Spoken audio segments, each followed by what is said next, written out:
soy Martín Gurría, soy vocal de Sociedad Civil Catalana y en nombre de CLAC, que ahí está también Pablo Años, si tienes alguna pregunta, y de Sociedad Civil Catalana, benvinguts y muchísimas gracias por estar aquí. Es un placer poder contar con José María para este evento.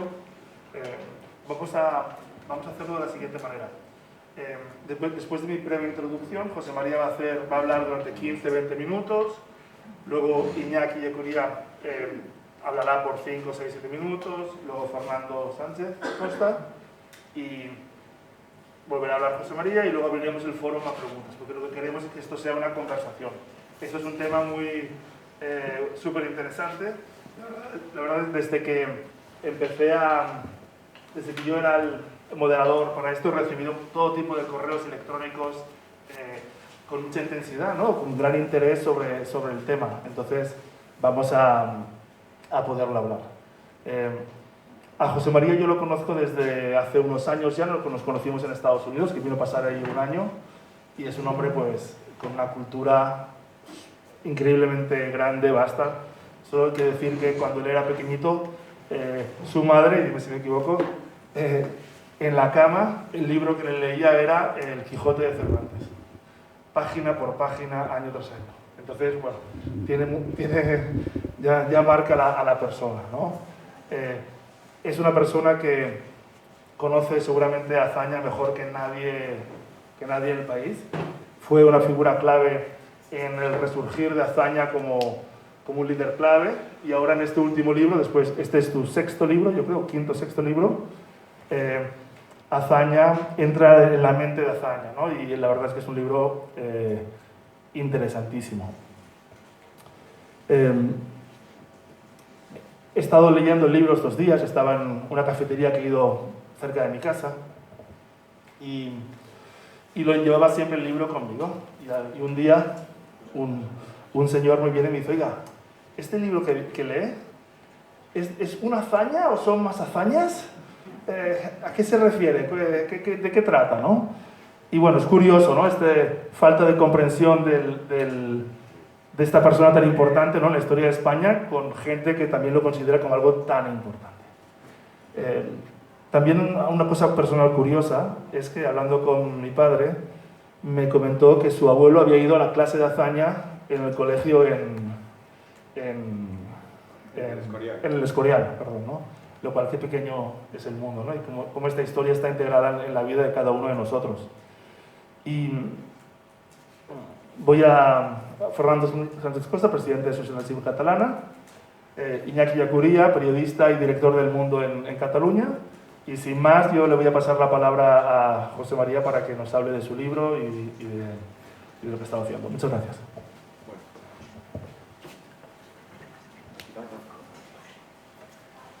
Sí, para hablar, espero que lo comprendan. He estado dando clase durante todo el primer trimestre con la mascarilla y, bueno, ya me he acostumbrado, pero no me acabo de acostumbrar. Tenía que llevar un micrófono también colgado de aquí, que por cierto, cada vez que se abría decía una frase china. Entonces, siempre que empezaba la clase decía una frase en chino antes de que la dijera el aparato del micrófono.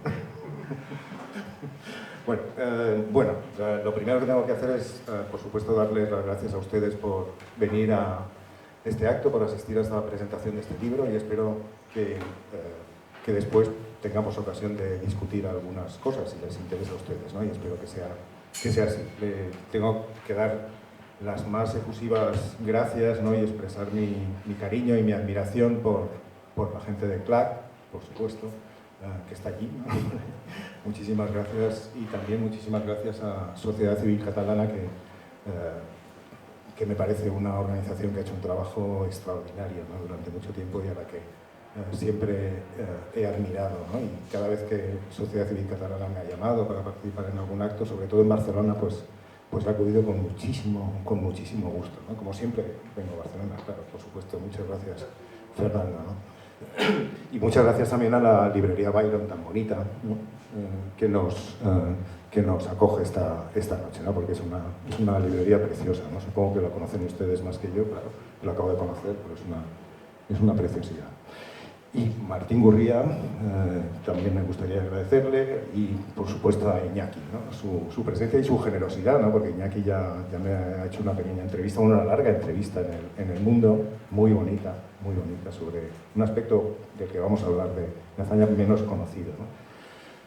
Bueno, como ha dicho Martín, yo voy a intentar plantear algunos de los problemas que a mí me ha suscitado la figura de Azaña y luego ya abrimos la discusión después de la intervención de nuestros dos amigos. Yo empecé a estudiar Azaña hace mucho tiempo. Lo empecé a estudiar, alguno de vosotros lo sabéis porque ya os lo he contado. En mi casa, yo vengo de una familia bueno, una parte de la familia era del régimen Franco y otra parte era republicana de izquierdas. Mi madre y mi padre eran los dos de izquierdas o habían tenido una trayectoria importante de izquierdas. Y mi abuelo materno también tiene una conexión con Azaña, como la tiene el abuelo, ¿no? El abuelo de Martín, porque mi abuelo fue compromisario socialista en la elección de Azaña a presidente de la República. La presidencia de la República constitucionalmente tenía que ser elegido por los diputados, pero también por compromisarios elegidos en cada circunscripción electoral, y uno de ellos fue mi abuelo José Tobarra, que luego acabó en Argel, una historia muy trágica, por cierto. Es decir, que el azañismo costó muy caro. Y cuando en los años 60, cuando salieron las obras completas de Azaña en la primera edición de Oasis en México, editadas por Juan Marichal y por la viuda de Azaña, ¿no? Doña Dolores de Rivas Cherif, mi familia encargó el libro, y entonces el libro, también se lo he contado a algunos de vosotros, eran 4 volúmenes muy gruesos, muy bien editados, que luego se publicaron en ediciones facsímiles un poco piratas, pero bueno, estaba bien porque así circulaban. Y tenían las guardas y un forro muy bonito morado, del morado de la bandera republicana, y estaba en el despacho de mi padre, y no lo tocó nadie nunca, por supuesto. Lo compraron como una especie de reconocimiento a algo que les parecía y que había sido muy importante en la historia de la familia, pero con lo cual además, pero es muy interesante porque con lo cual ellos ya no se sentían identificados, porque en mi familia, que no dejó nunca de ser de izquierdas, dejaron de ser republicanos, porque comprendieron en algún momento durante la dictadura que la única salida de la dictadura era la monarquía. Entonces yo me crié en una familia monárquica, muy monárquica además, de izquierdas y muy anticomunista también, porque en la familia de mi madre habían visto los estragos particularmente de las brigadas internacionales y de la represión en Albacete. Entonces era una combinación muy europea que a muchos españoles o a muchos compatriotas nuestros les choca. Pero no creo que sea en realidad tan chocante como parece en el fondo, ¿no? Es una combinación de socialdemocracia clásica europea, ¿no? Entonces, bueno, nadie había leído Azaña y yo lo empecé a leer. Yo me había educado en un colegio francés durante 14 años y tenía una educación muy francesa, y la lectura de Azaña me suscitó una interrogante, ¿no? Porque evidentemente Azaña, no sé si algunos de ustedes han tenido la curiosidad de abrir algún libro suyo, es un personaje, es un escritor, un muy buen prosista. Es un gran prosista español y una prosa muy particular, porque Azaña hereda y lee mucho, con grandes lecturas españolas, la prosa grande del siglo XVI, la del XV y la del XIV también. Muy gran admirador de don Juan Manuel, del infante Juan Manuel, muy gran admirador de los historiadores del siglo XV. O sea, la prosa española había calado muy profundamente su sensibilidad, es evidente, ¿no? Y era una prosa muy particular, muy particular. Y hablaba de cosas que yo no acababa de entender muy bien, pero que eran muy interesantes porque hablaba de un cierto patriotismo español que para mí era desconocida, literalmente.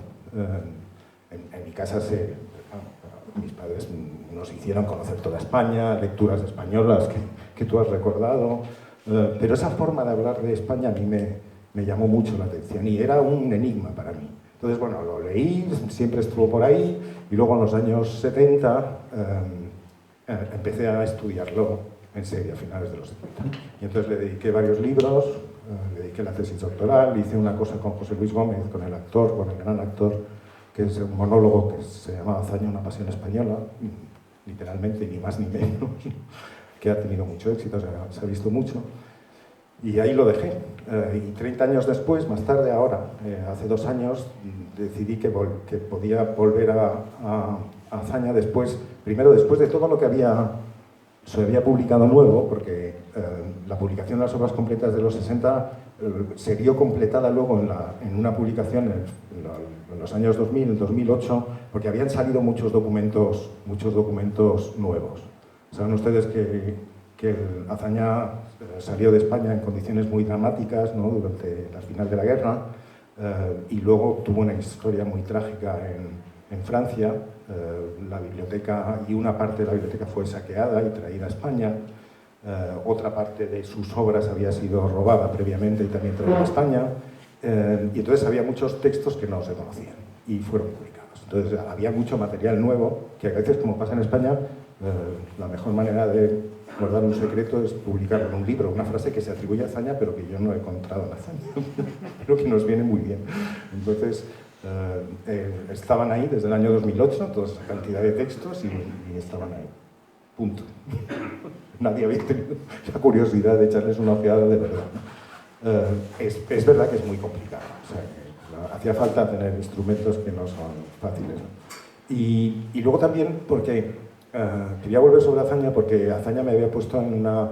Al final Azaña me puso en la tesitura de releer ciertas cosas de la historia de España. Entonces, a partir de Azaña, yo publiqué después, ¿no?, de culminar el primer ciclo azañista, un libro que se llamó La libertad traicionada, que fue un libro que hizo bastante ruido porque era una relectura en clave crítica de la generación del 98 y de la propia generación de Azaña, poniendo en duda que hubieran sido modernizadores, ¿no?, como siempre se ha contado en la historia crítica y literaria oficial, ¿no?, y poniendo en duda su papel, ¿no? El título La libertad traicionada les puede dar alguna pista, ¿no?, por dónde iba la cosa, ¿no? Y luego seguí con una biografía de Giner de los Ríos, que fue muy criticada, que provocó también mucho ruido, mucha polémica, con una historia de Maura, y luego un libro sobre el nacionalismo español, que ha sido un libro para mí muy importante,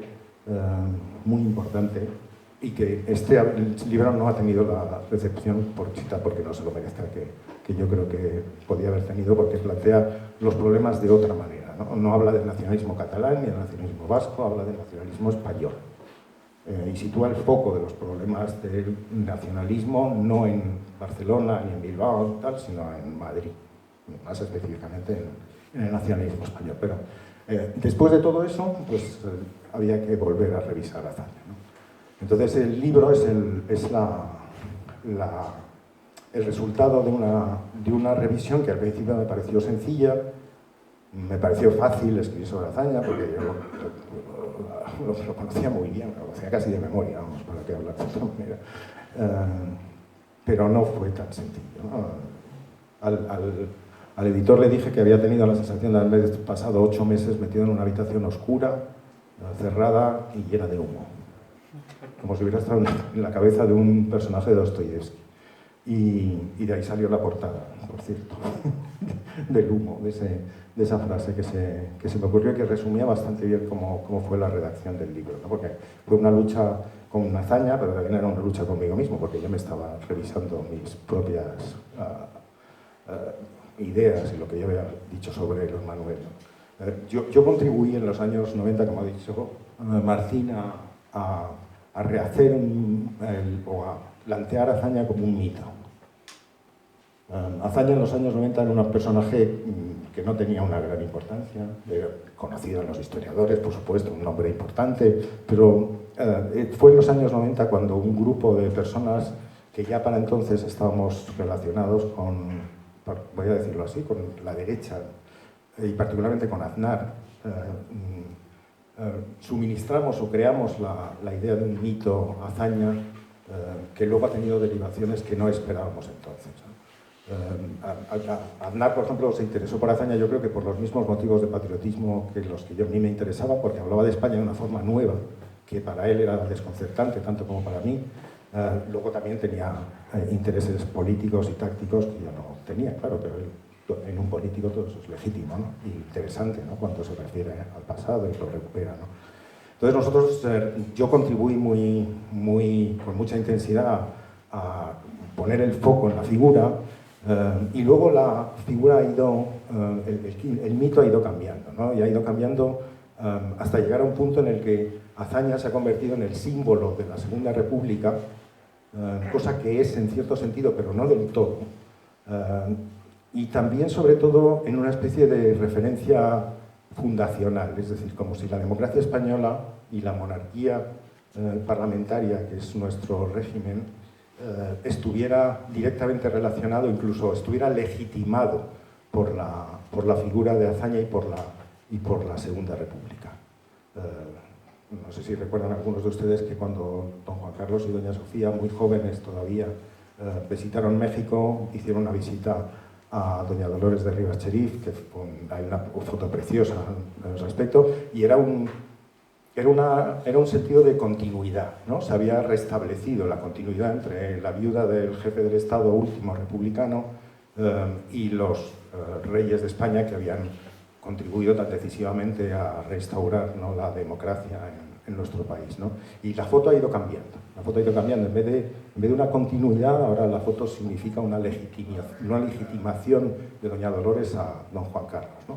Como si el jefe del Estado republicano le diera el respaldo democrático a los reyes de España, cosa que me parece, bueno, es legítimo, por supuesto, porque cada uno puede pensar lo que quiera y tener las interpretaciones que le parezca acerca de la historia de España, pero a mí me parece que no es una buena, o yo no estoy de acuerdo con esa interpretación, porque creo que la monarquía parlamentaria tendría que buscar sus raíces, aparte de la República, que no me parece mal, porque es un intento de instaurar la democracia, en otros sitios, en la monarquía constitucional, en otros momentos de la historia de España, es decir, que la República no debe ser el único referente, ¿no? Pero se ha convertido en uno del único referente y en un referente casi monopolístico y obsesivo en muchos manuales de historia, ¿no? Cuando se habla de democracia en España y de liberalismo, nadie se le ocurre hablar de la monarquía de Alfonso XII, ni de Cánovas, ni de Sagasta, ni de Maura, ni de Eduardo Dato, ni de nada. Todo el mundo piensa en la República y particularmente en Azaña. Entonces eso también me interesaba ver si era así, ¿no? Entonces de ahí sale el libro, ¿no? El libro no es exactamente una biografía. Yo ya escribí una biografía de Azaña, que se ha vendido, que se leyó bastante, se ha tenido ya varias reediciones, o tuvo varias reediciones. El libro es una especie de ensayo que intenta ver a Azaña desde varias perspectivas, ¿no? La primera es el liberalismo. Relacionamos a Azaña con el liberalismo, con la palabra liberal. Azaña es uno de los grandes críticos del liberalismo que ha habido en nuestro país. No es el único, porque toda la generación de Azaña y toda la generación del 98, como en toda Europa, porque en eso somos iguales que todos, mantienen una posición muy crítica e incluso destructiva con respecto al liberalismo. No les gusta el liberalismo, no quieren ser liberales. Y no nos debemos engañar, no quieren ser liberales. No tenemos por qué decir que eran liberales cuando ellos mismos repiten una y otra vez que no quieren ser liberales. Y construyen un régimen que no es liberal, que es la Segunda República. Además está explícitamente dicho, escrito y enunciado en los discursos de Azaña, y no solo en los discursos de Azaña, es que Azaña lo dice muy bien, con palabras muy claras, muy rotundas, ¿no? E incluso muy destructivas. Y eso, luego hubo algunos de la generación de Azaña, por ejemplo Marañón, que luego escribió los ensayos liberales, en los cuales dice que expresa su arrepentimiento acerca de su posición. Y dice, tanto que dijimos de la restauración, pero de la restauración se vivía mucho mejor de lo que se vive ahora. Y lo escribe en tiempos de Franco. Entonces, ese es el primer capítulo dedicado a eso, dedicado a un tema que a mí me interesa mucho, que es la relación de Azaña con Juan Valera, porque Juan Valera es lo contrario de Azaña, es el liberal en estado puro, ¿no? Y Azaña mantiene una relación muy complicada con él. La segunda parte va dedicada a la República. La República, vista por Azaña, es decir, vista a través del mito azañista, se nos aparece como un régimen reformista, fundamentalmente reformista, como si fuera la continuación de lo anterior. Y vuelvo a lo mismo, es decir, cogemos los textos de Azaña, sobre todo el año 30-31, y encontramos que no es precisamente una posición reformista, es una posición revolucionaria. Articulada como tal. Una frase de Azaña típica suya es: vamos a hacer destrucciones que no puedan ser reparadas jamás. Ustedes me dirán si eso es una frase reformista. Eso es una frase de Azaña, una frase fascinante, ¿no? Por lo que significa, por lo que quiere decir y por lo que pone en escena, ¿no? Entonces, la República como régimen reformista es otro de los mitos, vamos a llamarlo así, ¿no?, que se han construido y con los que yo creo que no debemos, podemos aceptarlo o podemos criticarlo, ¿no? En las palabras de Azaña queda clarísimo que el proyecto no es un proyecto reformista, es una revolución entendida de una forma muy particular, porque no es una revolución social, quiere hacer una revolución política sin revolución social, pero se encuentra con una revolución social al mismo tiempo que una revolución política. Aquí hay otro lado que a mí me interesaba mucho, pero eso lo dejo, solo lo apunto, es el lado francés, es la relación con el republicanismo francés. La Segunda República, los republicanos de la Segunda República piensan mucho en términos franceses y Azaña pensaba en términos franceses. Piensa en términos franceses de forma que yo creo equivocada, ¿no? Él piensa en la Tercera República Francesa, que es el régimen que se instauró en Francia después de 1870, y la Tercera República Francesa es un régimen antirrevolucionario, es un régimen conservador por esencia, explícitamente antirrevolucionario, en contra de lo que había pasado en la Comuna de París, ¿no? Y en España entienden el republicanismo francés como una especie de vuelta a la Revolución Francesa, ¿no?, a 1789-1792. Y en la retórica del republicanismo francés está eso, pero en la práctica está lo contrario. Los franceses son muy hipócritas y muy listos. Mucha revolución, ¿no? La revolución es un bloque, como decía Clemenceau, todo el asunto, pero luego aquí no hacemos la revolución. No nos gusta. Y eso, en cambio, aquí sí que teníamos que hacer la revolución. Bueno, estaba pendiente, ¿no?, como dijo luego uno después. Otra parte del libro, ya voy acabando, se habla de la guerra. Esta parte es más conocida, pero Azaña preconiza una revolución y en el 36, cuando el golpe de Estado del 17 y el 18 de julio, se encuentra con una revolución de verdad. Revolución a la que él contribuye porque acepta el reparto de armas en vista del colapso del Estado entre las organizaciones anarcosindicalistas, ¿no? Y entonces se encuentra con la revolución de verdad. Y ahí ya empiezan los problemas, ¿no? Problemas serios, ¿no? Ya habían empezado antes, pero ahora ya son serios, ¿no? Porque la imagen es la de yo quiero hacer una revolución y la revolución me la van a hacer los demás, ¿no? Y entonces es una tragedia, ¿no? Una tragedia total. Completa. Para evitar esa revolución se alía con Negrín, que a su vez se alía con los comunistas, y entonces se encontrará con una segunda revolución, o si queremos una tercera revolución, que es la de los comunistas en contra de los anarquistas y los socialistas, ¿no?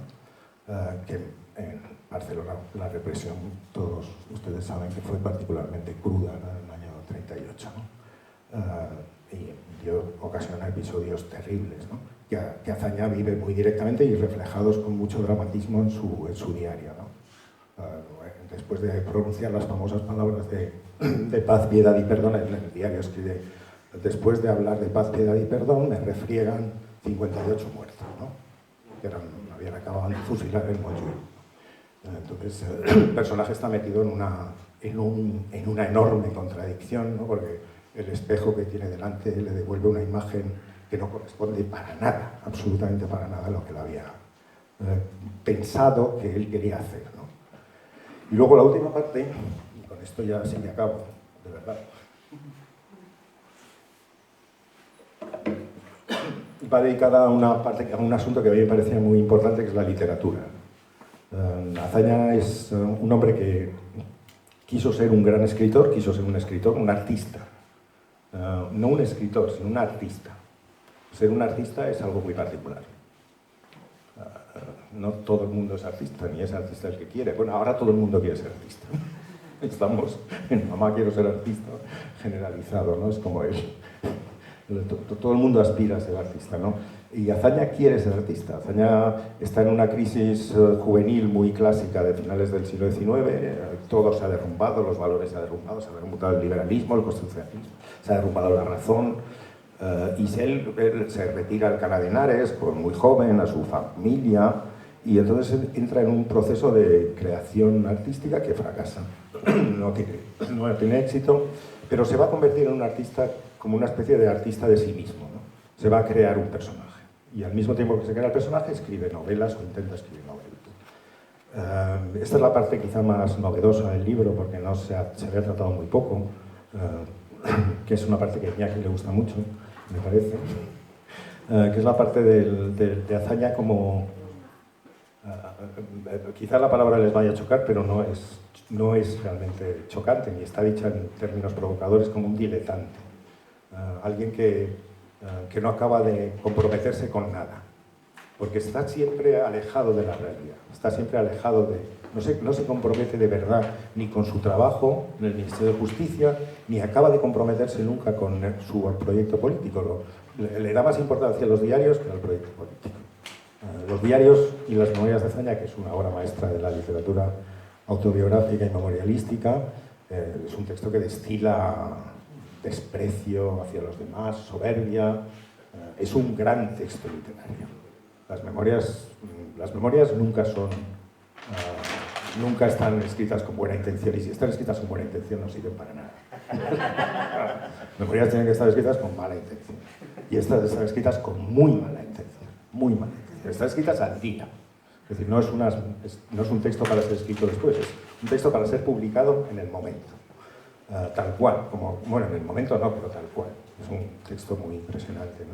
Entonces él se convierte en una especie de el artista de sí mismo, continuamente frustrado, porque ve que no se puede realizar como artista y lo que sale no le gusta, y es uno de los elementos más interesantes, a mí me parece, de Azaña, ¿no? Y que se había estudiado muy poco. Esto nos da un personaje muy particular. Claro, que este personaje simbolice la Segunda República, pues no sé hasta qué punto lo llega a simbolizar. La Segunda República fue otra cosa.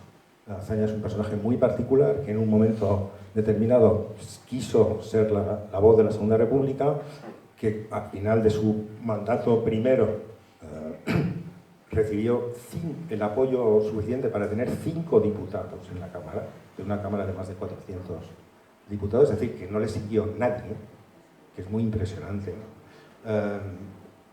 Y al mismo tiempo nosotros hemos construido, o yo contribuí a construir ese mito, ¿no? Entonces, en realidad, el libro, hay gente que piensa que es un libro muy en contra de Azaña, en contra de la Segunda República. Yo creo que ya no estamos en ese terreno, ya no estamos ahí. Ya en ese terreno, a ese punto, ya lo hemos superado. Ya sabemos lo que es la Segunda República, y si hay gente que quiere seguir diciendo cosas fantasiosas acerca de la Segunda República, pues que siga. Pero el libro y otras cosas que se han escrito últimamente, yo tengo la sensación de que no van por ahí. Por lo menos yo no he querido ir por ahí. Yo he querido rescatar a Azaña, rescatar la persona muy contradictoria, muy problemática, con el descubrimiento de una línea homoerótica, ¿no? De la atracción atracción sexual hacia los hombres, que yo no sé, a veces he pensado que lo hace porque se aburría. He llegado a pensar que lo hacía porque se aburría, literalmente. Pero no, hay algo más, o parece haber algo más. Es decir, es un personaje extraordinariamente complejo que se atormenta en unos años de radicalización sin límites, como la del propio abuelo, por ejemplo, que llevó a la catástrofe a la familia, y Azaña, no digamos a dónde llevó a su familia, ¿no? a qué desastres, ¿no? Llevó a su familia, ¿no? Y eso es lo que yo creo que ha sido más interesante al final del libro, que ha sido... yo pensaba escribir algo crítico sobre Azaña, y al final ha salido un retrato de un personaje muy complicado, increíblemente complicado, los personajes más complicados de la política española, ¿no? Sin duda alguna. Y bueno, ese es el libro y espero que podamos discutirlo. Muchísimas gracias.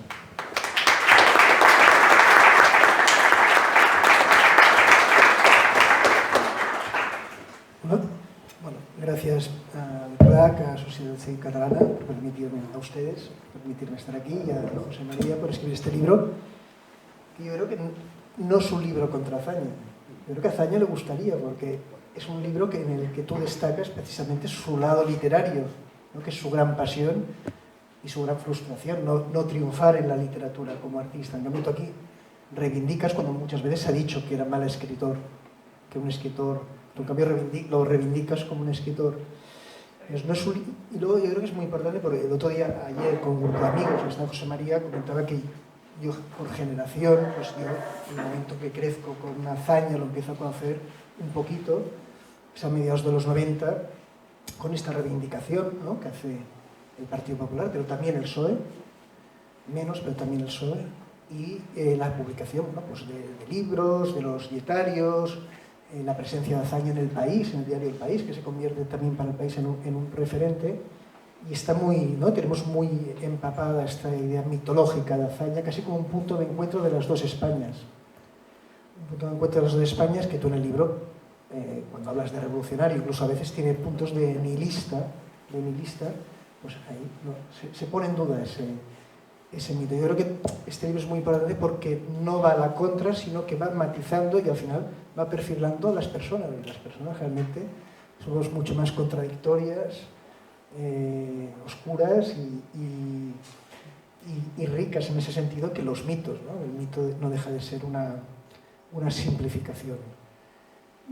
Leyendo el libro hay algunas dudas que me quedan, que yo las voy a lanzar, porque noto, después de lo que ha dicho José María, yo no puedo aportar nada más allá que introducir algunas preguntas para abrir también el debate después de que hable Fernando, y es ¿por qué esa reivindicación de la derecha? Hablas del patriotismo. Entiendo que ahí, en ese momento, Azaña, con lo que se había publicado Azaña, con lo que se sabía de Azaña, a mediados de los 90, se encuentra una alternativa, y quizá, no lo sé, te lo pregunto, es Aznar necesitaba un referente diferente a los referentes que tenía la derecha. También me sorprende que el PSOE se agarrara tanto a Azaña y olvidara, o no me sorprende, entiendo que intentará esconder algunos de sus referentes, ¿no?, algunos de sus líderes durante la República y la Guerra Civil, les convenía, ¿no? Y luego, hablando de ese porqué, es en la derecha actual queda algo de Azaña, de esa reivindicación que tú colaboraste, que tú, cuando hablas de la creación del mito, ¿ha quedado algo de Azaña? Azaña es un personaje completamente, después de que Aznar cayera del caballo azañista, es un personaje completamente olvidado. Y en la izquierda, hoy veía un tuit de Quintana Paz, que tú le contestabas, un mensaje diciendo que tenía mucha influencia en cierta nueva izquierda, que quiere que el país, la nación, el Estado compre su ideología. En el libro, por ejemplo, se habla de que Azaña construye una república solo para republicanos, que quizás fuera desde tu punto de vista, su error, ¿no? No es una república, esta palabra de moda ahora, inclusiva, sino que tienes que ser una república militante. Entonces, no sé si aquí tú ves una conexión con la izquierda. Y luego, también la parte literaria, no sé si apuntas también una herencia del 98, esa idea de fracaso, no sé si le marca mucho, ¿no? Aquí en Cataluña, por ejemplo, con el debate estatutario se recuperó mucho Azaña también por el debate sobre Cataluña, la idea del estatuto. Y en este sentido, ya para acabar, la tercera pregunta que dejaré sobre la mesa es si el modelo de la España autonómica, este modelo de la España autonómica, tiene algo que ver con esa idea que esboza Azaña en algunos de sus discursos. Gracias.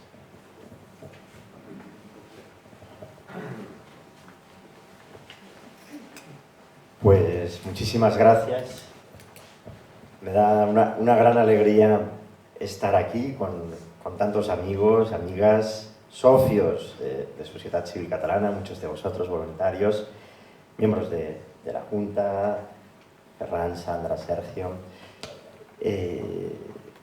diputados, diputada Ana Grau de Ciudadanos, Juan Milián, amigo, coordinador general del Partido Popular, historiadores también que veo. Antes he podido hablar con una persona que admiro mucho, que es Joaquim Coll, y estoy muy contento que esté aquí. Podrá hacer un contrapunto seguramente a algunas cosas que se dicen. Bueno, Y en este sitio tan bonito, es una maravilla, es como un sueño estar en Byron, ¿no? Es como un pequeño paraíso en medio de Barcelona. Y estar con José María Marco, que es un gran intelectual, y creo que no hace falta justificarlo quien haya escuchado su intervención. Una capacidad de síntesis, de enhebrar discursos, referentes, líneas de pensamiento tan diversas y de encuadrarlas, de ordenarlas, de relacionarlas entre ellos, y eso es lo que hay en el libro magníficamente, magníficamente. Es una maravilla, es un libro que es una maravilla, es un relato de la vida de Azaña, no cronológico, sino como la explica, pues va tratando aspectos de la vida, pero sobre todo es una interpretación original, política, literaria, hasta psicoanalítica, como ha quedado claro, del personaje, y sobre todo es también una lectura del contexto de una época. A mí me ha encantado, me sorprende cómo el autor es capaz de poner en relación a Azaña con las corrientes intelectuales del siglo XX, con la monarquía liberal, con el socialismo, con el institucionalismo español, con Giner de los Ríos, con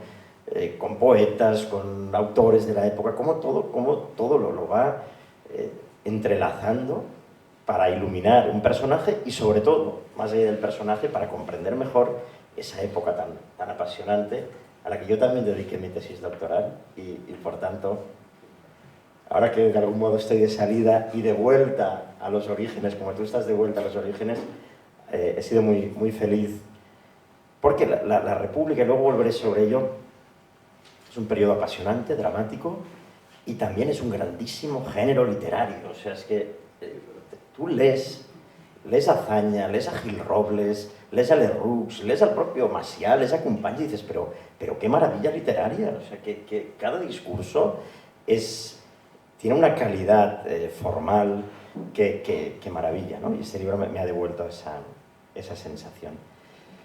Y lo hace con esa prosa limpia, recia, sobria, elegante, como el Escorial, propia de la cultura castellana, que también conoces y dominas y que está en este libro. Y vuelvo sobre este tema, ¿no? Tú explicas cómo la vida de Azaña se mezclan vida, política, literatura, texto. Y bueno, lo digo así porque es verdad. O sea, leyendo esos años, y en la propia tesis yo llego a la conclusión de que la República, de que la política, más allá de la República, y luego lo intenté practicar así también, es un género literario en sí mismo, ¿no? Un género literario peligroso, inflamable, porque enseguida puede caer en una guerra civil, y por tanto hay que cuidarlo mucho, pero tiene mucho de género literario. De hecho, por ejemplo, las memorias de Aiguader, en el alcalde de Barcelona por Esquerra Republicana, las divide, primer acto, segundo acto, personajes, habla de... Y pensando en esto, ¿no? En realidad es que toda la vida humana es literatura, mezcla de vida, letras, los textos que hemos leído, que dialogamos con ellos en nuestra acción, en nuestro pensamiento, bueno, y eso lo hizo Azaña, eso está muy bien hecho en este libro. Y eso es lo que nos diferencia de los animales, precisamente. La literatura. Bueno, el que la vida es diálogo con lo que hemos leído, con los símbolos, con las imágenes. Bueno. Dos ideas que a mí siempre me han sorprendido de la figura de Azaña y que de algún modo están, y quizá yo matizaría un poco y te pregunto, ¿no? A ver cómo lo ves tú, porque yo tenía otra imagen de Azaña y otra lectura, con muchísimo menos que tú. La primera es la evolución de Azaña. O sea, es muy distinto la Azaña del 31 que la Azaña del 36. La Azaña del 31 es doctrinario, beligerante, que quiere hacer, como decía Iñaki, una España a su medida y a la medida de la República para republicanos, la República como contenido, no solo como forma abierta, ¿no? Y luego esa Azaña del 36, que igual no estás del todo de acuerdo conmigo, pero es como si Azaña dijera, bueno, ahora no se trata tanto de que España se parezca a lo que yo quiero, sino de encauzar la realidad española, de intentar conciliarla en cierto modo. Lo que pasa es que en ese momento Azaña ya no está al control de la nave, ¿no? O sea, ya no tiene el timón, hay unas fuerzas que llevan la barca y él intenta. También en Cataluña hay un cambio, ¿no? Después del 34, y la propia Esquerra y la Lliga dicen, bueno, vamos a bajar el diapasón, ¿no? Vamos a bajar. Y me parece que con ese proceso de maduración política, que en el fondo, los que hemos estado en la vida política, Ana, que empiezas con le de decir, yo entro aquí a cambiar el mundo, ¿no? Entro a cambiar el mundo. Y luego dices, bueno, pasan los años, y dices, bueno, si he podido contribuir a que sea un poquito mejor y poner un granito de arena, pues ya he hecho mucho. Y no sé si Azaña también sufrió esa maduración, pero le llegó tarde o otros evidentemente evitaron que pudiera realizar esa nueva visión de España que tenía el 36. Me ha gustado mucho también y yo también lo subrayé, ¿no? Porque es verdad que muchas veces, y en el actual gobierno, se hace una vinculación directa entre la España democrática de hoy y la Segunda República, ¿no? Como una continuidad. Y tú dices bien que efectivamente hay elementos y se enraiza la democracia constitucional del 78 también en la Segunda República y en sus valores. Pero no solo, también en Cánovas, en la democracia constitucional y la monarquía liberal de finales del 19 y principios del 20. Y está bien decirlo, ¿no? España la democracia de hoy bebe de muchas fuentes, de la República, de la monarquía constitucional y de una historia muy larga. Y finalmente, y ahí es donde sí que yo tengo una visión un poco distinta, ¿no? Que es la de... Siempre me ha gustado, la verdad es que me ha gustado, no sé si Juan o... pero el discurso de Azaña sobre el estatuto. A mí me gusta, es un discurso que me gusta. Y además, España por un lado dice, o sea, porque para mí el núcleo de ese discurso es, ¿cuándo fue España poderosa, influyente, grande, más sí misma, la España, digamos, en su apogeo, ¿no? La España de los Austrias, España de los Austrias. Y la España de los Austrias era profundamente plural y compuesta en su estructura. Por tanto, no tengamos miedo a reconocer a España en su pluralismo interno, porque cuando España fue tan potente, fue precisamente de ese modo. Y además no va a pasar nada porque las instituciones autonómicas son Estado. Y ahí es donde se equivoca. Bueno, son Estado, pero luego trabajan contra el Estado, como ha pasado ahora. Y tú más bien dices que Azaña tiene una visión muy crítica del periodo de los Austrias, como un momento en el que no es España misma. No sé, yo había hecho como otra lectura y por tanto me gustaría saber tu opinión, porque tú sabes más. Bien, pues yo creo que ha sido una maravilla de presentación, y aquí lo interesante, teniendo un autor como el que tenemos, es que podáis preguntar y que él pueda contestar a las preguntas de todos. Muchísimas gracias. Bueno, muchas gracias. ¿Quieres? ¿Contesto rápidamente? Sí, contesta a ellos y luego pasaremos... Sí, bueno, rápido, vamos a hacer... son muchas preguntas y muy desde ya les densas. pedimos que vayan pensando la pregunta para que sean breves. Pero contestamos, bueno, vamos a ser lo más breves posible, ¿no? Con respecto a Cataluña, que hay dos... No iba a ser menos.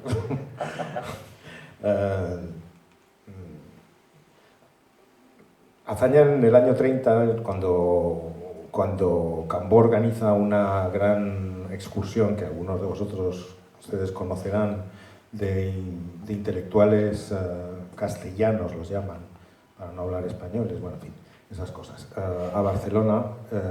Azaña pronuncia aquí en Barcelona un discurso famosísimo en el restaurante Patria, ni más ni menos, que yo no sé si seguirá existiendo ese restaurante. Y en el que... ¿Qué lo ha dicho? ¿Algo me ha pasado? Boicot. Sí.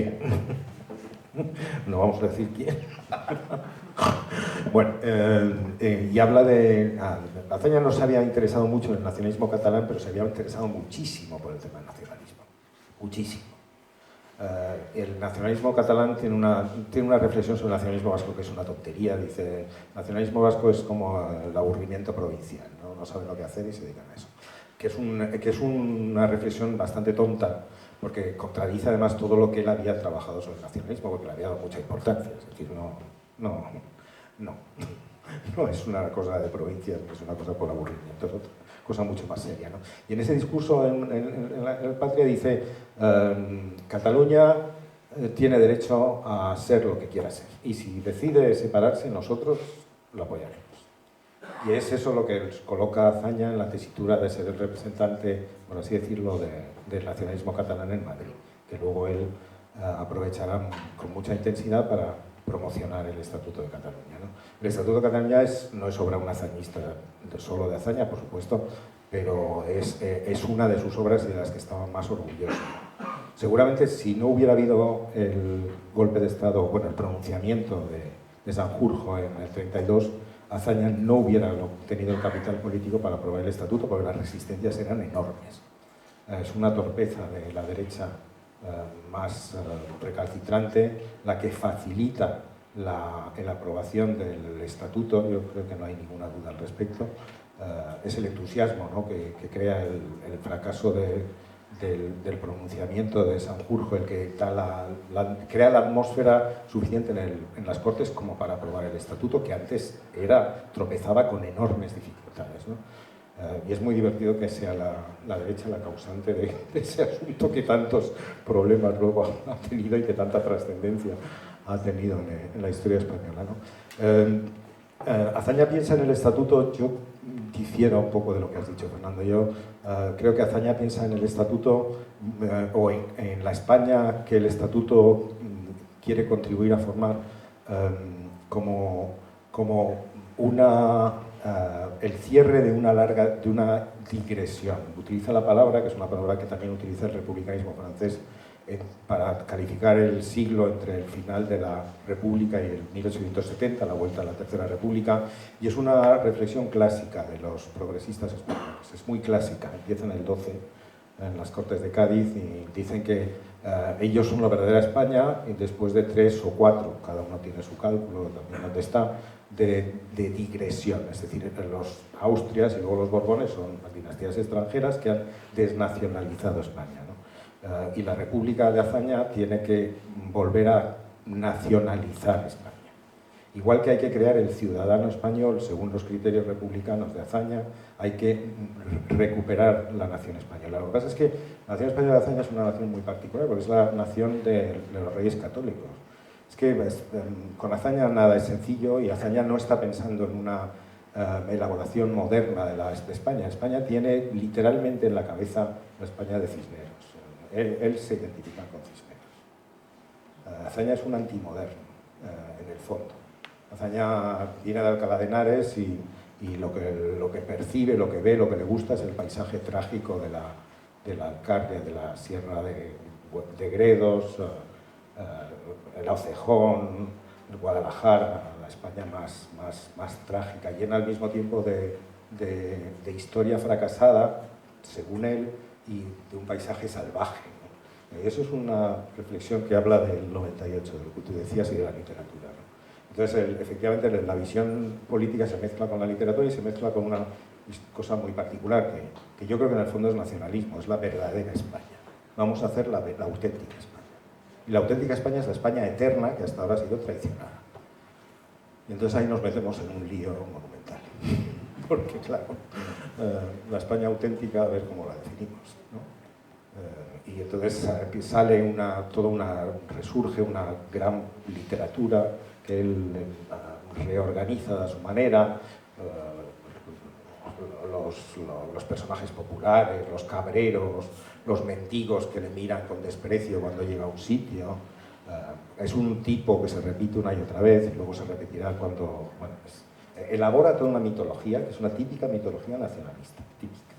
Entonces yo creo que ahí es más complicado de lo que parece, ¿no? Y efectivamente lo que pasa es que una de las razones por las cuales, y contesto ya y empezamos a terminar lo que tú decías, una de las razones por las cuales la izquierda reivindica Azaña es también por la cuestión autonómica, y también la ha reivindicado la derecha en ese sentido, ¿no? Es decir, Azaña es el patrocinador fundamental del Estatuto de Autonomía, aunque luego tuvo enormes problemas con los nacionalistas catalanes, y los nacionalistas catalanes actualmente ya no ven a Azaña como lo vieran en su momento, han sido muy críticos con Azaña, porque Azaña escribe cosas atroces de los nacionalistas, atroces.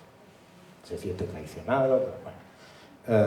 Pero es verdad que es el iniciador del Estatuto de Autonomía, el que inventa no inventa la cuestión del regionalismo, porque eso ya está inventado, pero inventa la función, la idea del Estatuto de Autonomía, ¿no? Y su encaje en la Constitución. Y en ese sentido sí que es una herencia que tanto la derecha como la izquierda pueden reivindicar siempre que se reivindique el Estatuto de Autonomía, ¿no? La esperanza de Azaña era que el Estatuto de Autonomía sirviera para resolver el problema catalán. Los padres de la Constitución pensaron que el Estatuto de Autonomía generalizado al resto de España lo iba a solucionar también, y me parece que en ninguno de los dos casos hemos llegado a una solución definitiva, por lo menos por ahora no. Entonces ese es un dato importante, ¿no? En cuanto a por qué la izquierda, cuando hicimos la exposición, a Filopia González no quería saber nada de Azaña. Nada. O sea, no vino a la inauguración de la exposición, la hizo Jorge Semprún, que era ministro de Cultura. Jorge Semprún era un personaje muy interesante, muy divertido, se metía en unos líos monumentales, y todo el gobierno, particularmente Felipe González, debía estar horrorizado ante el asunto, porque entonces el socialismo no iba por la memoria histórica, no quería saber nada de esa historia, nada. Hicimos una exposición muy grande, muy bonita, pero no nos metimos en cosas de reivindicación de la República. Vamos, es que no era cuestión de reivindicar la República, era otra cosa. El mito de Azaña no reivindicaba la República como luego se ha reivindicado. Eso nunca lo hicimos, la verdad.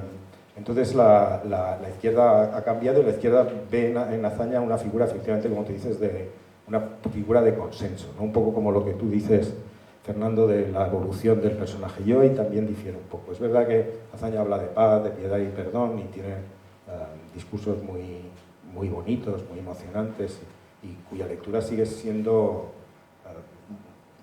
conmovedora, ¿no? Es verdad, es cierto, ¿no? Tengo ciertas dudas de que eso responda a la realidad de un proyecto político, ¿no? Azaña en esos momentos describe la velada en Benicarló, y la velada en Benicarló parece un diálogo de la tercera España, y sin embargo volvemos a lo mismo. En la velada en Benicarló no aparecen ni socialistas, ni anarquistas, ni nacionalistas, solo aparecen Azaña y sus amigos. Volvemos a lo mismo. Es decir, que no salimos nunca de esa idea de que la República es para los republicanos. Por supuesto no aparecen los enemigos del régimen, pero tampoco aparece la derecha no republicana, pero que hubiera podido integrarse en la República, y tampoco aparecen los reluxistas, que es una derecha republicana muy importante, que era una derecha republicana liberal, que Azaña odiaba. Entonces, yo creo que el personaje es interesante, muy bonita, ¿no? La reflexión acerca de la reconciliación, pero no sé si es exactamente lo que está queriendo decir, está hablando de otra cosa. Y eso, bueno, creo que hay que tenerlo en cuenta, ¿no? Por eso explica también que hay mucha gente que se siente casi agredida cuando se habla de Azaña, ¿no? El mito funciona al revés también, y hay mucha gente que Azaña no puede tragar. Simplemente es una negación radical, la cuestión religiosa, en fin, muchas cosas, ¿no? Entonces, y sobre la derecha, lo que tú decías ya para terminar, la derecha yo creo que la reivindicó, yo creo que Aznar lo hizo, bueno, yo creo que lo que he dicho es literalmente el cierto, vamos. Ahora me gustaría citar a Azaña para hablar públicamente de Aznar, para hablar públicamente de Azaña. Eso me interesaría mucho. En el momento, entonces, cuando hablábamos mucho de Azaña, lo que hablamos era de esto, de España. De España. Era una idea de España que a los dos y a otros nos atraía porque era problemática, era complicada, hablaba del paisaje, de la política, de la historia, y unía todo en algo que nos parecía atractivo, ¿no? Que hoy la derecha siga en esa tesitura porque la derecha española en buena medida es una derecha amnésica y sin referencias, ¿no? Entonces no quiere tener referencias, no quiere hablar de Cánovas, alguna vez habló también de Cánovas y de Sanz, no quiere. Entonces se coge se conmueve por pereza, por no revisar su propio pasado, por no enfrentarse a cosas a las que tendría que haberse enfrentado hace mucho tiempo, con claridad. Entonces Azaña pues le viene bien, porque es una especie de, como por eso de la paz, piedad y perdón y todo eso, nos parece como la idea de la tercera España, ¿no? Es la representación. Bueno, bien, si sirve para algo, pues está bien, pero yo creo que deberíamos ser capaces de ir más allá, ¿no? Y profundizar en la complejidad del tema, porque somos adultos, no nos hace falta que nos cuenten cuentos. Vamos, no sé. Yo creo que tenemos que ser capaces de ver la realidad como es, ¿no? Y eso es lo interesante, eso es lo que yo creo que es interesante. Bueno, me parece que he contestado casi todos los... En cuanto a tu reflexión sobre la República como literatura, eso en Azaña es clarísimo. La República es un tema literario. En esto la Azaña coincide con los nacionalistas, que muchas veces son muy buenos escritores. Muy buenos escritores. Y eso hace del nacionalismo uno de los grandes peligros del nacionalismo, tanto el español como el francés, como otros nacionalismos, y el catalán también, es que escriben muy bien. Es muy atractivo lo que dicen. Hablan del paisaje, hablan muy bien del paisaje, es muy interesante. Y eso, claro, cuando uno tiene esa garra estética y sentimental de fondo, eso hace que las cosas sean complicadas. Pero es verdad, esta es muy buena reflexión, eso habrá que pensarlo más, ¿verdad?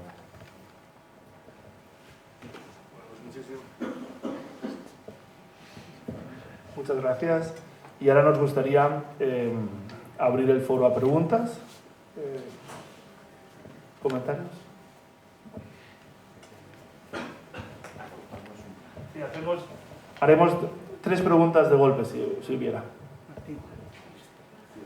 1, 2...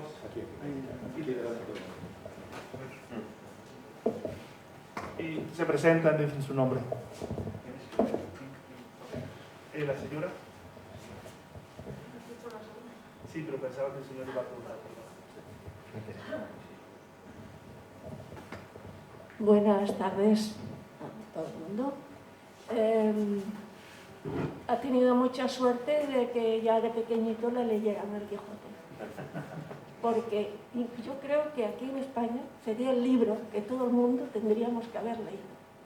Pero no leído, sino en la escuela habérnosla leído. Porque creo que ni en la universidad, ahora ya hace tiempo que estoy desligada de la enseñanza, me parece que todavía no hay esta disciplina, incluso en la universidad. O sea, que salen los españoles y españolas sin conocer el Quijote. Creo que es un gran error y un fallo de nuestra educación. Si fuera el Quijote inglés, o sea, Gran Bretaña, ¿no? Haciendo todo el país, Francia o Alemania, porque yo he conocido muchos quijotistas extranjeros, pocos españoles. O sea que, por favor, si alguien está aquí que sea de la educación, yo pido que se ponga esta disciplina ya no digo en primaria, pero ya veo que de pequeño usted ya se lo podía leer, pues cuando quiera, lo mejor, lo más pronto. Esto por una parte. Le tengo envidia, pero bueno, yo lo he leído muchas veces, entonces ahora ya, pero me gustaría que se hiciera en la educación. Yo hace tiempo que voy entrando con Azaña y me encanta. Como somos humanos, nadie es perfecto, pero si ponemos en una balanza, en lo que yo resumo de lo que leo y he ido a visitar, si ponemos en una balanza lo que aportó Azaña, es un 0,0, no sé, 0,1, ya incluso bajando a muy alto en lo positivo. Azaña no fue revolucionario, fue renovador.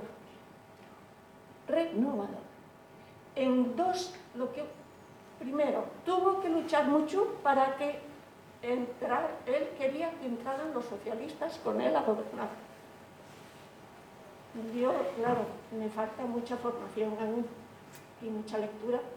Creo que ciertos partidos, no sé qué, incluso de izquierdas o no sé qué, no puedo especificar, perdonad, pero sé que le costó mucho que pudiera gobernar los socialistas con él.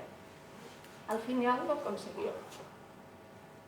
Los dos primeros que ni los socialistas, perdonad, yo soy socialista, bueno, un momento u otro me tenía que salir, perdonad. Pues es que ni siquiera, yo lo he pedido ya a mi partido, ni siquiera mi partido valora esos 2 años primeros de la República, porque lo que Azaña se ve que se supo rodear en aquellos momentos de grandes socialistas que le ayudaron en las cosas. Él también, porque esto era agrario, el cambio, bueno, la ley, esto que renovó, ¿no? Sí. La cosa militar, o la reforma militar, o... Y la reforma militar, o sea, Azaña por sí hizo muchos cambios que, vaya como se pusieron contra él, ¿no? Vale. Pero, por ejemplo, Fernando de los Ríos y tantísimos otros, es que España cambió en 2 años lo que no se había cambiado en siglos. Si a lo mejor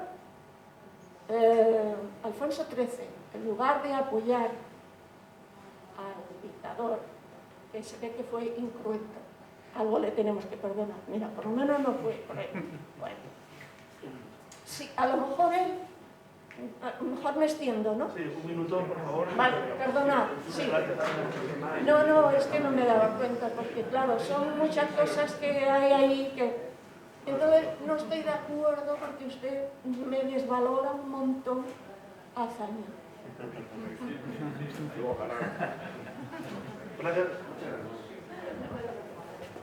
Sí, por favor. Aquí, Acosta. Sí, buenas tardes, soy Joaquín Coll. En primer lugar, pues muchísimas felicidades por tus trabajos y tus reflexiones y por esta revisión de la figura de Azaña, que seguramente pues, a muchos nos sorprenderá, ¿no? Como comentaba la señora que me ha precedido en la palabra, pero que seguro que será fascinante de leer, ¿no? Yo me voy a hacer un contrapunto, ni mucho menos. Querría preguntarte más bien sobre la relación entre Azaña y Alcalá Zamora, cuya destitución en el 36 es un hecho que pasa muchas veces absolutamente desapercibido, ¿no? Y que yo me pregunto si no fue un gravísimo error, ¿no? Para lo que luego sucedió, ¿no? en julio de ese año, ¿no?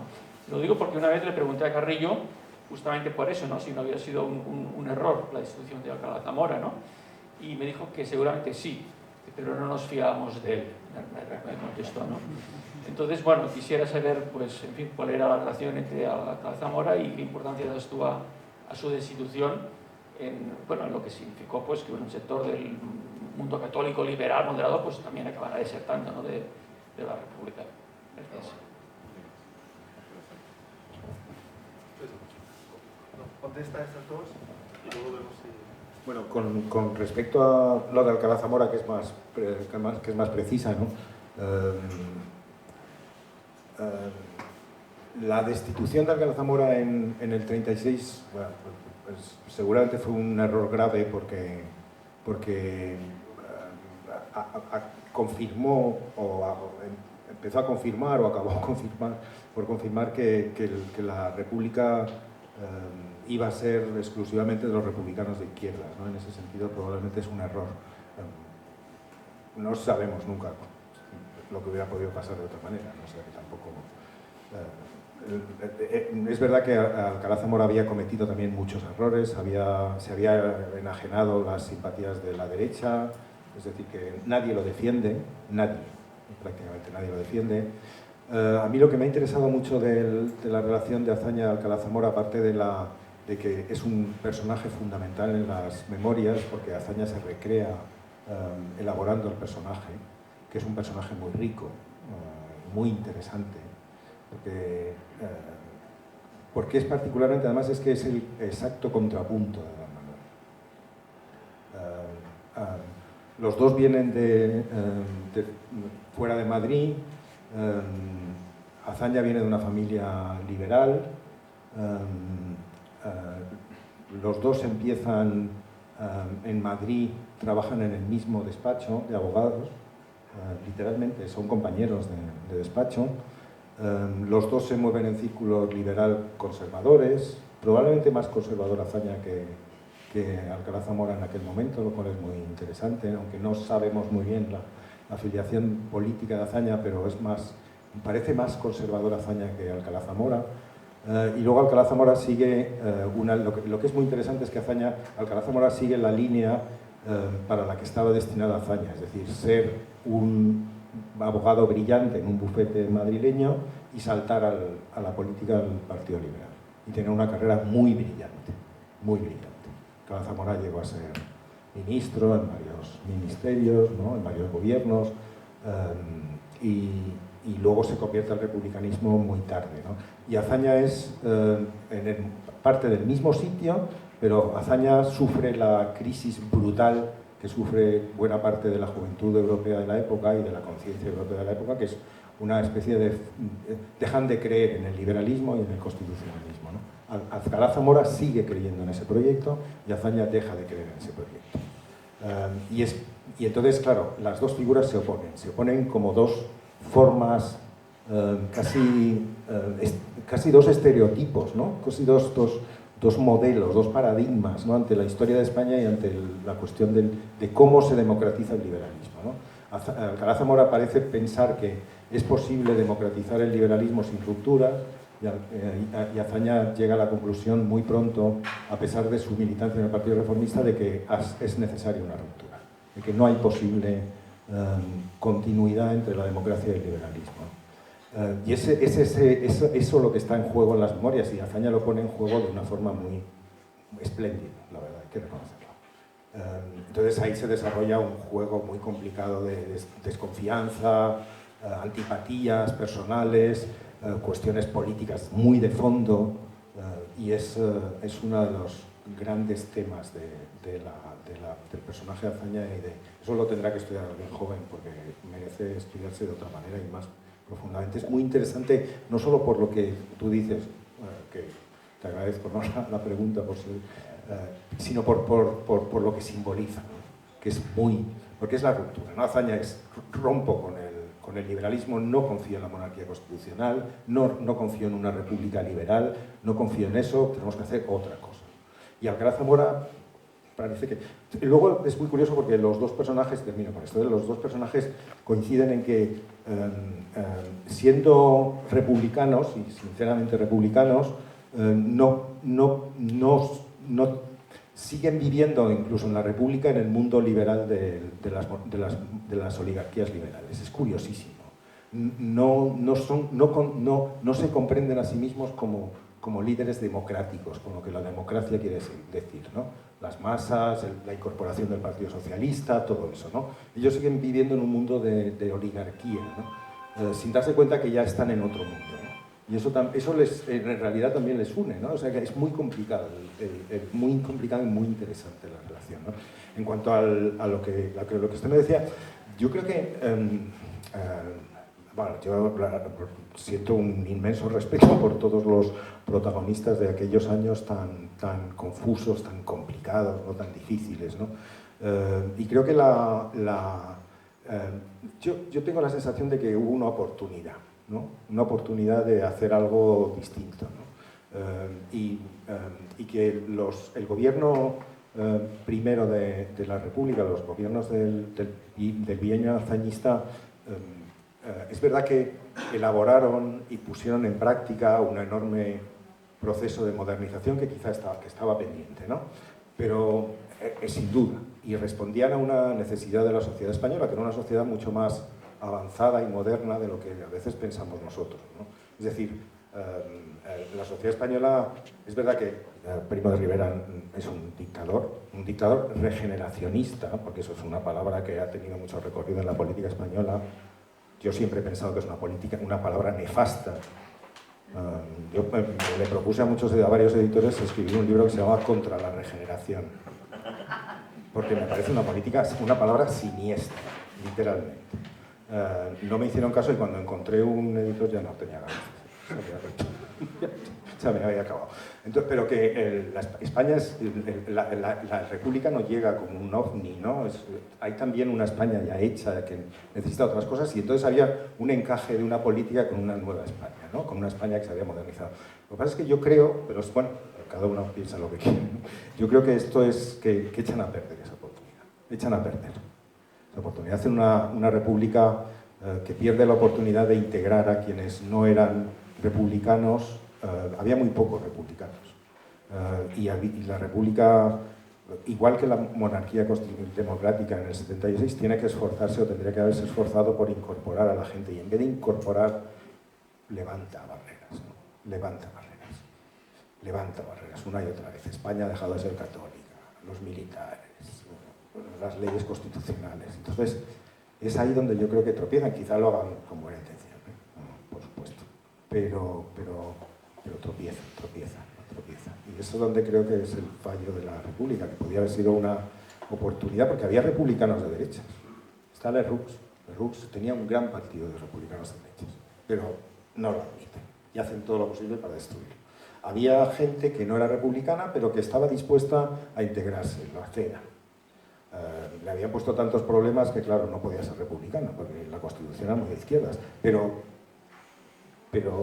bueno, aceptaban la democracia y aceptaban la situación. Totalmente en contra. En ese sentido, hay algo de la izquierda actual en la posición aquella, ¿no? Es una voluntad de... también es de la mitología del republicanismo francés, ¿no? Ningún enemigo a la izquierda, ¿no?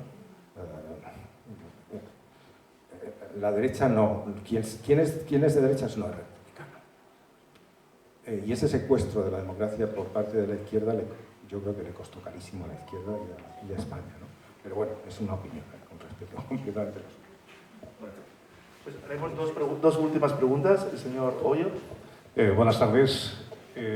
Como ha comentado usted, realmente el nacionalismo catalán acabó teniendo un enfrentamiento muy considerable con Azaña. Azaña, que había sido el hombre de los nacionalistas en Madrid y que gracias a él se aprueba el Estatuto del 32, pues acaba realmente muy quemado con la actitud que tiene Companys durante la Guerra Civil.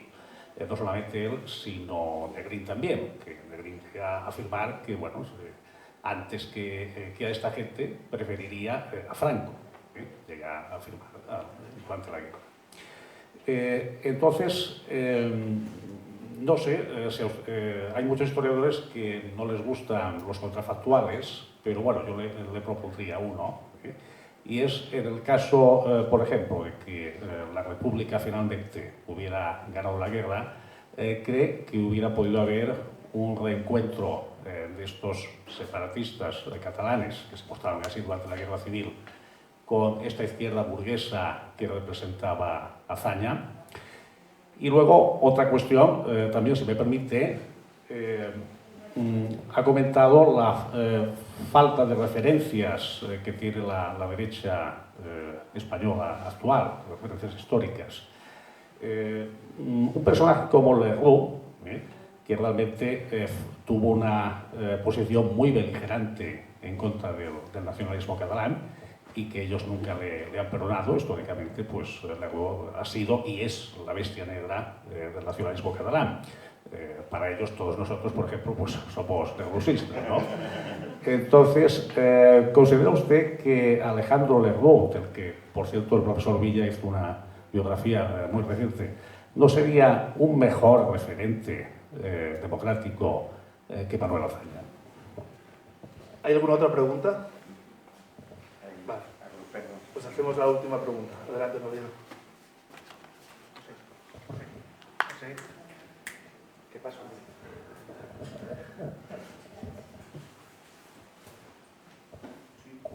Sí, se oye.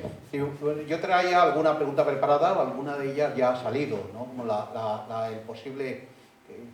Quería preguntarle al profesor Marco que su opinión sobre el, digamos, el desencanto, acaba de salir, ¿no? El desencanto de Manuel Azaña con el nacionalismo catalán y si se sintió traicionado de alguna manera. Pero una cosa nueva que me ha surgido aquí es, yo estoy un poco extrañado del punto de vista de usted sobre Azaña. Estoy un poco extrañado de que le niegue la categoría de liberal, cuando él se define a sí mismo como liberal, además de intelectual y burgués, se define como liberal, o de que le califique como sectario, cuando realmente, como ha dicho otra persona, su primer bienio es una lucha por integrar al Partido Socialista dentro de que no es un partido liberal, en aquella época, dentro de la política republicana. Lo que yo sí veo es que Azaña lo que es contrario es al caciquismo, ¿vale? Es contrario a la corrupción, es contrario al Lerroux, porque Lerroux o tiene en aquel momento la imagen de ser un político corrupto. Hay una frase famosa sobre la posibilidad de que fuera ministro de Justicia. Y con los monárquicos, pues es que ¿dónde iba a ir Azaña con Romanones? No, yo veo que no entiendo que tuviera que fuera una vía por la que se pudiera ir. Entonces esa era mi pregunta. Me confieso sorprendido por este punto de vista que usted aporta, que desde luego es original, desde luego rompedor, rompe, digamos, el mito o la idea que hay sobre Azaña. Muy bien, muchas gracias. Muchísimas gracias. Muchísimas gracias por las varias preguntas, ¿no? Son muy interesantes, ¿no? En cuanto a los nacionalistas, el desencanto empezó muy pronto, la verdad. O sea, el desencanto empezó con la actitud de Maciá, el Estatuto de Núria y toda la historia. Es decir, el hecho de que los nacionalistas enviaran un estatuto respaldado por una votación al Congreso, ¿no? Y que fuera una especie de trágala, ¿no? Ya empezó a colocar a Azaña en una posición crítica, ¿no? Le colocó en una posición más crítica, aunque muy ambigua, la rebelión de Companys en el 34, con la cual Azaña no está de acuerdo, pero se queda en Barcelona, lo sabemos, ¿no? Azaña en Barcelona es un episodio muy importante de su biografía y también de la historia de la Segunda República, ¿no? Y luego en la guerra, efectivamente, Azaña se verá, bueno, no ya traicionado personalmente, sino verá traicionada la República por la actitud de los nacionalistas catalanes y vascos, ¿no? Los nacionalistas catalanes y vascos, Companys y el gobierno de la Generalidad, que evoluciona, porque unas veces son anarquistas, luego dejan de serlo, bueno, hay una evolución importante, ¿no? Pero bueno, saben ustedes que Azaña considera que se han desolidarizado de la República. Tienen un ejército propio, acuñan moneda, universidades propias. A Azaña le da la impresión de que los nacionalistas no están comprometidos con la República, que están comprometidos con su proyecto nacionalista.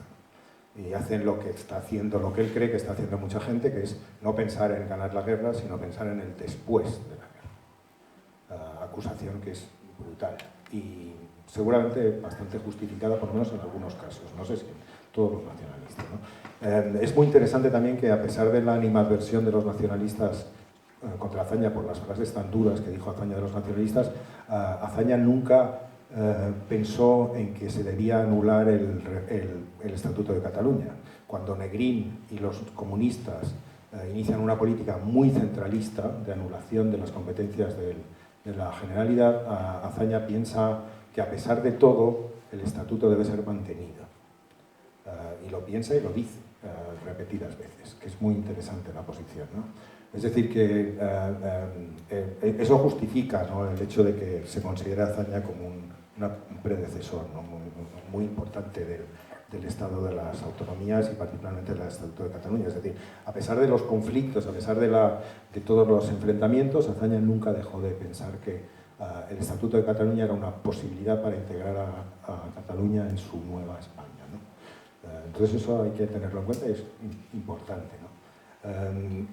Luego, ¿qué es lo que hubiera pasado después de la guerra? La verdad es que no me atrevo a decir nada. No me atrevo a decir nada, porque creo que probablemente si la guerra... Azaña dice que si ganan los nuestros nos vamos a tener que ir. Es la frase. Es decir, Azaña pensaba que si la guerra la ganaba, no la República, porque él piensa que la República está terminada en julio del 36, sino lo que viene después, que no sabe cómo calificarlo, porque no encuentra conceptualización clara, no sabe cómo pensar qué es lo que está ocurriendo, no tiene instrumentos para pensar lo que está ocurriendo. En ese sentido es verdad que es un liberal clásico, entonces no sabe, ¿no?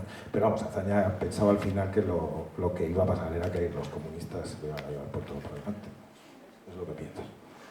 No sé si es así o si hubiera sido verdad, pero es lo que piensa. Entonces, cualquier hipótesis acerca del asunto me parece imposible de formular, ¿no? En cuanto al... Siento no poder contestar a la pregunta, es que no sé muy bien lo que decir, pero creo que Azaña no iba descaminado, no es el único que hace la reflexión, ¿no? Sobre la posible victoria de los comunistas y lo que hubiera significado el asunto, ¿no? En cuanto al liberalismo, tiene usted razón en muchos sentidos sobre la Azaña liberal, en el sentido de que Azaña sigue viviendo en un mundo liberal, ¿no? Pero al mismo tiempo que vive en un mundo liberal, en el mundo, porque él es un intelectual liberal y no tiene en la cabeza un proyecto. Su partido, por ejemplo, no es un partido de masas, no es un partido... El núcleo hubiera permitido el desarrollo de un partido moderno de masas en el sentido clásico de la palabra, ¿no? Pero no lo desarrolla, no se esfuerza. No le interesa. También esto es muy republicano, porque le interesa más... Esto también es una actualidad, es decir, a Azaña no le interesa crear un movimiento social que articule una mayoría parlamentaria, sino que le interesan los grupos parlamentarios, y eso es un poco lo que está pasando en España. No hay un esfuerzo por parte del Partido Socialista de crear un movimiento de masas que respalde una mayoría absoluta, prefiere negociar con minorías, ¿no? Y eso es muy azañista y eso es muy de la República Francesa, por cierto, muy de la República Francesa, esto es típico. Pero en ese sentido, bueno, hay muchos aspectos en los cuales efectivamente Azaña es un liberal. Lo que pasa es que yo cuando digo que Azaña no es un liberal, no estoy haciendo una crítica, que también, pero no es una crítica obligatoriamente, es una constatación de que Azaña participa de un movimiento muy típico de principios del siglo XX, que es considerar que la democratización es incompatible con el liberalismo y que el liberalismo ha impedido la democracia. Azaña piensa que Primo de Rivera es una consecuencia del régimen liberal. Es decir, que Primo de Rivera no acaba con el régimen liberal, sino que el régimen liberal culmina o llega a su culminación real con Primo de Rivera. Comprendo que es un poco complicado, pero el liberalismo a finales del siglo XIX entra en crisis en todas partes. España no es el único país en el que entra en crisis y Azaña no es el único que hace una crítica bestial del liberalismo. Los republicanos franceses lo hacen igual, los italianos lo hacen lo mismo. Los ingleses laboristas hacen una crítica muy dura del liberalismo y de hecho los partidos liberales desaparecen. Canalejas dice, ya todos somos socialistas. Y no es el único en su momento, es decir, todo el mundo hace una crítica muy dura del liberalismo y Azaña participa de esa. Y es verdad que luego se llamará liberal, ¿no? Se dice que soy un intelectual liberal y burgués, cosa que es verdad. Pero participa de esa crítica al liberalismo y los textos antiliberales de Azaña son durísimos, durísimos. Los elaborados, más los están publicados en España y en La Pluma, en los años 20, que es cuando hace la crítica de verdad del liberalismo, son tremendos. El liberalismo no sirve porque el liberalismo es un pacto continuo y eso no le gusta, porque la verdad no se encuentra En el intercambio no se encuentra no es algo a lo que se llega, la verdad es algo que se posee. Y la realidad tiene que adaptarse a la verdad según uno mismo. Y el elogio del sectarismo, que es muy literario en Azaña, muy literario, porque eso viene de otros sitios, pero es un elogio explícito. Yo soy un sectario. Y lo dice, y lo repite. Y no es una broma, no es una broma. Y es algo que, y yo creo que hay que ver lo que quiere decir eso, ¿no? Y lo que quiere decir es la crítica, la puesta en crisis del liberalismo a principios del siglo XIX, que es general, es decir, no es solo Azaña, lo hacen todos, ¿no? Los ejemplos son generales. La generación del 98, tan rica literariamente, es una puesta en crisis del liberalismo salvaje, pero brutal. Hay elogios de la guerra civil y se encuentran en alguien tan liberal por otra parte como Unamuno, ¿no? Y no son bromas. Valle Inclán, vamos, no deja títere con cabeza en cuanto al liberalismo, no Ganiret otro tanto. Es decir, Azaña pertenece a ese núcleo de gente que ha visto que el liberalismo, o que ya no se siente identificado con el liberalismo. Pues bueno, eso es muy interesante. A mí me ha interesado mucho eso. Y le agradezco la pregunta.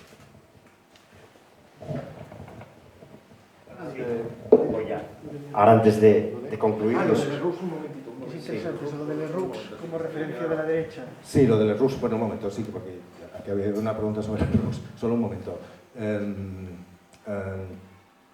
Lerroux podría ser un referente de la derecha española. Lo preguntó usted, ¿no? Como muchos otros. Alcalá Zamora también en cierta medida, ¿no? Melquiades Álvarez. Gil Robles en buena parte también, lo que pasa es que ahí nos metemos en un terreno más resbaladizo porque luego hay relaciones con Franco, ¿no? Pero todas esas derecha republicana o tal podrían ser referentes para el libro de Roberto Villa sobre Lerroux es excelente. Evidentemente que Lerroux vio muy bien el problema del nacionalismo desde el principio, pero Lerroux también fue capaz de construir un partido moderno, de masas, en un sentido politológico.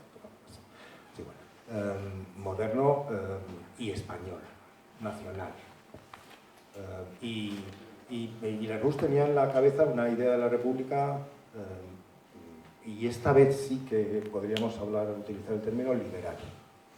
Pactista, negociante, negociadora, que se establecen en el diálogo, y claro, los republicanos puros como Azaña, que acaban de llegar al republicanismo, llaman corrupción al pacto de la negociación, pero eso es una línea muy clásica española, ¿eh?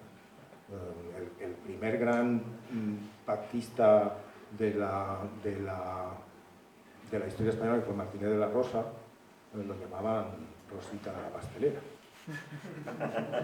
Y cuando yo propuse hacer, por cierto, una biografía de Martínez de la Rosa, me contestaron que decía que si iba a hacer una biografía de Rosita la pastelera, y yo les dije que sí, porque me interesaba mucho Rosita la pastelera, pero no llegamos a un acuerdo. Pero es que la corrupción de Lerroux debe ser vista desde varios puntos de vista, ¿no? Y es posible que fuera cuestión de caciquismo, pero todo era cuestión de caciquismo en la época. Y al mismo tiempo es la continuación de las prácticas constitucionales, es decir, del liberalismo en la República. Y las prácticas liberales eran buscar consensos grandes entre los partidos políticos, cosa que Azaña no quiere de ninguna manera.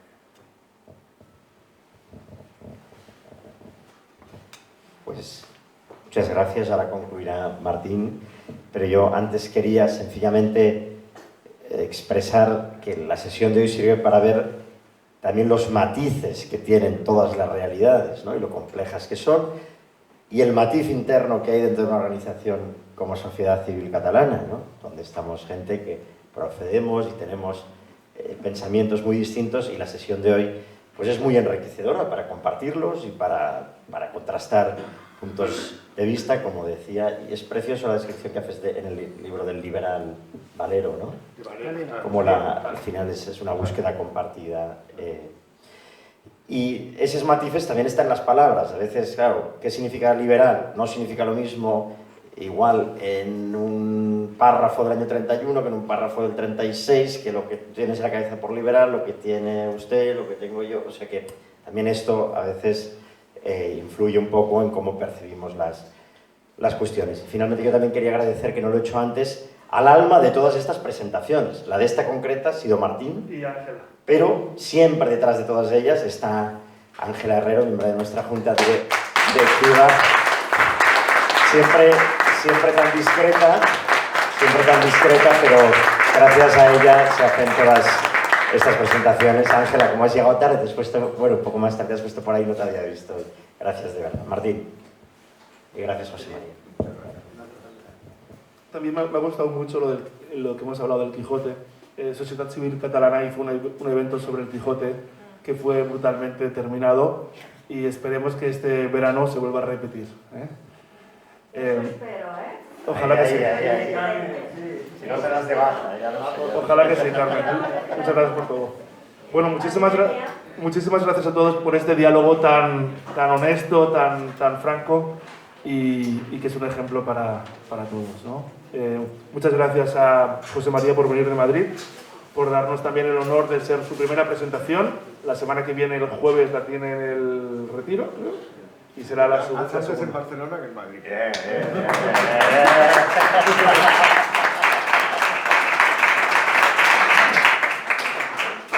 Gracias Iñaki, gracias Fernando y gracias a Librería Byron y sobre todo muchas gracias a ustedes. Que tengan una muy buena noche. Gracias.